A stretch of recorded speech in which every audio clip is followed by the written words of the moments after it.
Welcome back नाज़रीन। अॼु मोहतरमा बेनज़ीर भुट्टो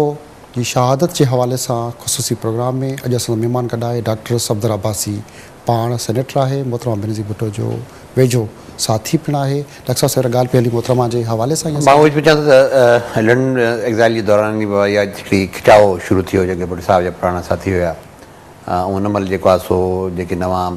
पार्टी जा उते वर्कर्स हुआ उहे काफ़ी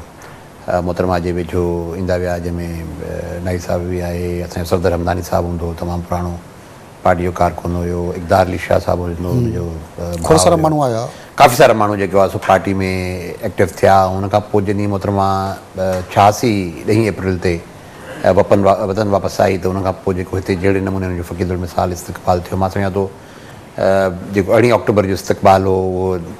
10 अप्रैल ऐं 18 अक्टूबर जा ॿई इस्तक़बाल जेको हिकिड़ो 1986 में ऐं ॿियो जेको 2007 में ॿई जेको आहे सो तक़ाबली जाइज़े में जेको तमामु वॾा इस्तक़बाल आहे। मां सम्झां त पाकिस्तान जी तारीख़ में कंहिं सियासी लीडर जो एतिरो वॾो इस्तक़बाल न थियो 1986 में थियो या हुन खां पोइ वरी 2007 में थियो। त मोहतरमा बेनज़ीर भुट्टो साहिब जी जेका इहा पुरकशिश जेका शख़्सियत हुई, जेका हिकिड़ी कैरिस्मेटिक पर्सनैलिटी हुई, मां सम्झां थो त उन मां इम्प्रेस थियण जे अलावा ॿियो कुझु चारो कोन हुयो। तारी थी वेंदो इंसान ते जेको हिकिड़ो हुनजो तरीक़ेकार हो, हुनजी हिकिड़ी ॻाल्हि ॻाल्हाइण जो तरीक़ेकार हो, जेको हुनजो पाण खे कंडक्ट करण जो तरीक़ेकार हो, जेको हुनजो माण्हुनि सां लह वचड़ हुई, जहिड़े नमूने में अक्सर माण्हू जेको आहे सो शायदि मोहतरमा जी ज़ात सां एतिरा हमेशह मुतासिर रहिया जो सवाइ जेको आहे सो हुननि सां हिकिड़ो सुठो रिश्तो रखण जे अलावा जेको आहे सो ॿियो रिश्तो कोन रखियो। पर बहरहाल सियासत में मुखालफ़िन बि हूंदा आहिनि। पर अॼु मां जॾहिं सोचां थो पियो त इहो जेको वाक़ियो थियो जे पंहिंजो 27 डिसंबर वारो मोहतरमा अॼु समय न आहे, त मुंहिंजी नज़र में अॼु सॼी अक्रॉस द वर्ल्ड हिकिड़ी नॉन कंट्रोवर्शियल तरीन पर्सनैलिटी आहे। हिन महिल पाकिस्तान में उहे बि माण्हू जिन शायदि हुनजी ज़िंदगी में हुन सां इख़्तिलाफ़ कयो हुजे या शायदि हुनखे हाउंड बि कयो हुजे या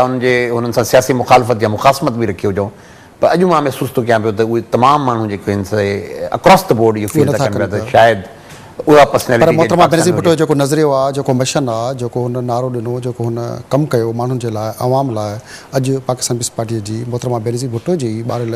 उन सिलसिले जी कड़ी जी हुकूमत आहे। हुनजो वर मुल्क जो सदर आहे, ॿिया खोड़ सारा माण्हू आम उहिदनि ते फ़ाइज़ आहिनि। ऐं सम्झो था त मोहतरमा बेनज़ीर भुट्टो जेको मिशन आहे, जेको ॿारल हिकिड़ी शमा आहे, उनखे रोशन कनि पिया या उनखे ऊंदाही ॿिन्ही जे लाइ पंहिंजो शहीद ज़ुल्फ़िकार अली भुट्टो जॾहिं पाकिस्तान पीपल्स पार्टी ठाही त उन खां पोइ 10 साल हुन इहा पार्टी हलाई ऐं उनखां पोइ जेल में हलाया विया, पोइ हुनजी शहादत थी। या मोहतरमा बेनज़ीर भुट्टो हिकिड़ी शइ जेका मां कॉमन हमेशह जेको आहे हुननि जे बारे में तसवुरु कयो आहे या मां जेका ॻाल्हाई बि आहे, उहा आहे त हुननि जी आइडेंटिफाई करणु हिकिड़े आम माण्हू सां, आम वर्कर सां, आम जेको सपोर्टर आहे, वोटर सां, जेको हुनजी आइडेंटिफिकेशन हुई पंहिंजे आवाम सां, उहा मुंहिंजी नज़र में जेको आहे सो कंहिं बि शायदि ॿिए लीडर खे जेको आहे सो उहा माण्हू खे नाले खां सुञाणींदी हुई। मुंहिंजी नज़र में जेका हुनजी हू आइडेंटिफाई कंदा पंहिंजे। ऐं ॿी वरी ॻाल्हि हुन पाण खे डी क्लास कयो। शहीद ज़ुल्फ़िकार अली भुट्टो साहिब बि ऐं मोहतरमा बेनज़ीर भुट्टो साहिब खे पंहिंजी क्लास खे छॾे जेको आहे सो आम माण्हू, ग़रीबनि सां, मज़दूरनि सां, हारियुनि सां, प्रोफेशनल सां, तलबा सां, वकला सां, उन्हनि सां वञी पाण खे आइडेंटिफाई कयो। मां सम्झां थो हीअ जेकी बि हुनजी सियासत रही, हालांकि मोहतरमा जी सियासत कुल 4.5 साल इक़्तिदार जी सियासत थी, बाक़ी त 20 या 25 साल तक़रीबन उन्हनि अपोज़िशन में गुज़ारिया। उन में हिकिड़ी जेका कॉमनैलिटी हुई उहा हुई हुनजी आइडेंटिफिकेशन, हुनजी जेको सोच जेका हुई हुनजी जेका उन्हनि सां माण्हुनि सां मिले पई आहे, उन्हनि माण्हुनि खे जेको पाण सां उहो आइडेंटिफाई कनि पिया, जेके आम माण्हू मज़दूर, उहा मां सम्झां थो अॼु लैकिंग आहे। अॼु जेका सो अक्सर जेको आहे सो पाकिस्तान पीपल्स पार्टी जा तमामु मुंहिंजा सुठा दोस्त आहिनि, भाउर आहिनि, मोहतरमा सां बि कमु कयो आहे। मां इहो नथो चाहियां त जेको आहे सभु कुझु नवां माण्हू अची विया आहिनि, पर जेका हिकिड़ी ॻाल्हि जेको आहे मूंखे जंहिंमें अचे हिन महिल हिकिड़ो वॾो सवालिया निशान आहे, त उहा जेका आइडेंटिफिकेशन हुई पाकिस्तान जे आवाम सां, आम माण्हुनि सां, आम वर्कर सां, उहा अॼु नथी निकिरे। ऐं ईअं महसूस थो पिए त तमामु क़यादत जेको आहे विड्रॉ करे मुल्क जे अंदरि 53-54 साल थी चुका आहिनि मुल्क खे ठहे, पर जमहूरियत जूं 16 बहारूं आयूं ऐं 3 बहारूं ही बि ॻणियूं त 19 बहारूं थियनि थियूं। हिन जेके 3 बहारूं जेके जमहूरियत जूं आहिनि, इन्हनि खे बि अवां जमहूरियत जूं बहारूं सम्झो था। अॻ में 16 बहारूं आयूं आहिनि त जेको डिक्टेटरशिप राज रहियो आहे, हिन वक़्तु कीअं पिया सम्झो छा आहे? ॾिसो, यकीनन हिकिड़ी जमहूरी इलेक्टेड हुकूमत आहे पंहिंजे हिते हिकिड़ी अहिड़ी हुकूमत आहे जिन जेके वोट खणी जेको आहे सो चाहे सदर साहब हुजे या वज़ीर आज़म साहब हुजे या जेके बि हुते पार्लियामेंट में मेंबरान वेठा आहिनि, उहे यकीनन वोट खणी आया आहिनि। ऐं जेके पाकिस्तान पीपल्स पार्टी सां तालुक़ु रखंदड़ जेके जेतिरा बि हिन महिल उते जेको आहे सो मेंबर्स मौजूदु आहिनि, उन्हनि सभिनी जेको आहे सो मोहतरमा बेनज़ीर भुट्टो साहिब जी नाले में वोट कया आहिनि। मोहतरमा बेनज़ीर भुट्टो साहिब जी शहादत जे नतीजे में हुकूमत ठही आहे। ऐं मां उनजे लिहाज़ सां कतई हुन चवंदुसि का जमहूरी हुकूमत न आहे, बिल्कुलु जमहूरी हुकूमत आहे। पर सवाल इहो थो पैदा थिए त छा किथे का असां खां ग़लती थी आहे या किथे असांजी सोचनि में का तब्दीली आई आहे। मां सम्झो इते सीरियस क़िस्म जी हिन महिल जेको हिकिड़ो सेल्फ एनालिसिस थियणो खपे, जेका मुंहिंजी नज़र में पार्टी करण लाइ छा तयारु कोन्हे का। असां मां इहा 12 इहा ॻाल्हि पहिरीं बि कई आहे त हिन महिल ज़रूरत हिन ॻाल्हि जी आहे त हिकिड़ी असां सेल्फ क्रिटिसिज़म कयूं। ऐं जो ख़ासि तौर ते 3 वर्सी आहे अॼु मोहतरमा बेनज़ीर भुट्टो साहिब जी, अॼु उनखे शहीद थी 3 साल गुज़री चुका आहिनि। सभिनी खां पहिरीं ॻाल्हि जेको वॾे में वॾो सुवालु, ऐं मां सम्झां थो इहो सुवालु तमामु अहमियत इख़्तियार कंदो थो वञे जीअं ॾींहं गुज़रनि था पिया। जिथे तव्हां वज़ीर आज़म साहिब जा जलसा ॾिसो, वज़ीरनि जा जलसा ॾिसो, आम जॾहिं बि उहो किथे पब्लिक में वञनि था पिया, घटि था वञनि पिया, पर जॾहिं बि वञनि था पिया त हर जाइ ते उनखां सुवालु इहो आहे त बाबा मोहतरमा बेनज़ीर भुट्टो साहिब जा कातिल किथे आहिनि। मुंहिंजी नज़र में इहो हिकिड़ो अहिड़ो वॾो इशू आहे अॼु 3 सालनि खां पोइ। मां सम्झां थो इहो ज़रूरी न आहे त को उन्हनि खे छा उहा सम्झो था त इहा मौजूदा हुकूमत पंहिंजा 5 साल पूरा कंदी ऐं मोहतरमा बेनज़ीर भुट्टो जेको मुक़दमो आहे, जेको केस आहे, उहे कातिल ॻोल्हाए ॾींदी ऐं उन ते अमलन कमु थींदो, या वरी अॻिते हली सिर्फ़ु इन ते सियासत कंदा त मोहतरमा जा असां कातिल पिया ॻोल्हियूं, हाणे फलाणा कातिल वरी पोइ अची नाला पधरा कंदा, ईअं त कोन्हे। ॾिसो हीउ मौक़ो मुंहिंजी नज़र में जेका मौजूदा क़यादत आहे, जेके मौजूदा पार्टी जा काबरीन आहिनि, जेके पार्टी जी क़यादत आहे या हुकूमती क़यादत आहे, मां सम्झां थो हीउ उन्हनि लाइ मौक़ो आहे जे हिन मौक़े खे उहो इस्तेमालु पंहिंजो हिन मौक़े खे खां फ़ाइदो न वठी सघिया। छो त ॾिसो न पाकिस्तान में पहिरीं बि शहादतियूं थियूं आहिनि, वॾा वॾा लीडर जेको आहे सो उनजी पंहिंजो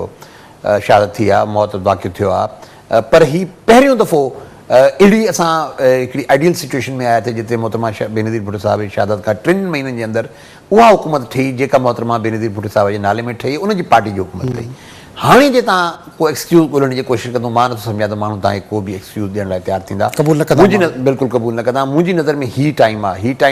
ऐं हाणे सीरियसली रीअप्रेज़ल कनि, पंहिंजो हिकिड़ो सेल्फ एनालिसिस कनि त छा हीउ जे असां न करे सघियासीं त उन जूं जेके कबातूं आहिनि, उन जूं जेके नेगेटिव परसेप्शन्स आहिनि, उन जेके नेगेटिव मुनफ़ी असरात जेके आहिनि, जेके पार्टी जे मथां या पार्टी जी क़यादत जे मथां बिल्ड थींदा। पार्टी क़यादत पीपी क़यादत जेके माण्हू अॻुवाण ॿिया चवनि था त हीउ ज़ाहिर आहे आलमी लीडर आहे, असां ॻोल्हा पिया कयूं सही कातिल जेको निशानदेही कंदासीं, केस हलंदो, आलमी केस आहे, इन क़िस्म जूं ॻाल्हियूं करे पंहिंजी जिंदू छॾाइनि पिया। अवां जॾहिं मोहतरमा जी केस जे हवाले सां ॻाल्हियूं कयो था, अवां जी वञी नाहिद ख़ान जॾहिं ॻाल्हियूं करे थी त अव्हांखे पार्टी मां हटायो वञे थो, पार्टी मां कढियो वञे थो, हूअं डिघोर्स अव्हांखे पंहिंजे पाण खां जेको वेझड़ा परिश्तो हुयो उनखां पोइ ते धिके वरी पार्टी मां बि कढियो वञे थो पियो। 2 क़िस्म जा अलॻि हिकिड़ा तज़ाद साम्हूं अचनि था। ख़ुदि PPM में जमहूरियत वारो रवैये जी ॻाल्हि कंदा, असां जमहूरी पार्टी आहियूं, ॿिए पासे गैर जमहूरी जेके हथ कंडा इस्तेमालु थियनि था, त इन सां किथे बीहंदी पाकिस्तान पीपल्स पार्टी, अवां छा था सम्झो? ॾिसी मां बुनियादी तौर ते सम्झां थो, ॾिसो जिते असां ॿिनि जो सुवालु आहे, असां बिल्कुलु मां कतन सच ॿुधायां तव्हांजे नाज़रीन साम्हूं मां हिन ॻाल्हि खे जेको आहे बिल्कुलु उनजे साम्हूं रखंदुसि त असांखे को ज़ाती हवाले सां इन ॻाल्हि जी को गम बि कोन्हे को। अॼु मां CEC जी मेंबरशिप मुंहिंजी हुई, उहा जेको आहे हिकिड़ी फ़रोई ॻाल्हि ते त तव्हां हिकिड़ी टेलीविजन प्रोग्राम में छो वियो, उन में सस्पेंड थी चुकी आहे। अॼु जेको आहे सो मोहतरमा नाहिद साहिब जी पार्टी मेंबरशिप बि सस्पेंड थी वई, पर असांखे बिल्कुलु इन जो न को गम आहे न फ़िक्र आहे। न सिर्फ़ु असां पर केतिरा पार्टी जा अॼु माण्हू आहिनि जेके